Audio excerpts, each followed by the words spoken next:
Yes bana, mambo vipi? Sasa leo nina hizi hapa iPhone 14 Pro Max. Nataka nikwambie kwa nini unatakiwa ununue at least iPhone 14 Pro Max. Kama ndo unaanza kununua iPhone, ukinunua iPhone 14 series au iPhone 14 Pro Max, kuna benefit kwa sababu mapinduzi makubwa ya teknolojia kwenye iPhone yalianzia kwenye 14 Pro Max. Walijump kutoka kwenye, mfano kwenye kamera walitoka kwenye megapixel 12 mpaka 48 ya main camera. Pia kwenye masuala ya walitoa notch kwenye series ya 14, wakaweka dynamic island ambayo kwenye music, kwenye calls unakuwa una minimize. Kwa hiyo ni simu ambayo ni bora sana kwa mtu kuanza nayo. Kama unataka pia kufanya top up at least toka kwenye simu ya nyuma ujump mpaka kwenye iPhone 14 Pro Max, ni one of the best.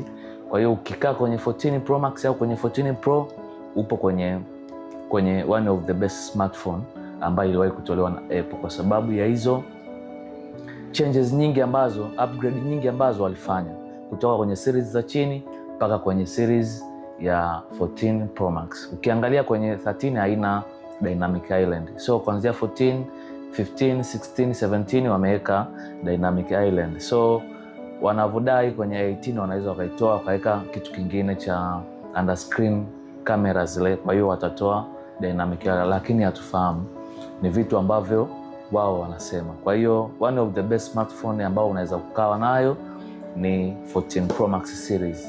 Hii dukani kwetu ukija na 1,400,000 na 1,750,000 tunakupa, unaipata kabisa, unaenda nao nyumbani. Au ukaja na 40% ya hiyo bei ya simu, alafu kiasi kinachobaki utakilipa taratibu kwa muda wa miezi 3. Mtu wa simu kali hapa.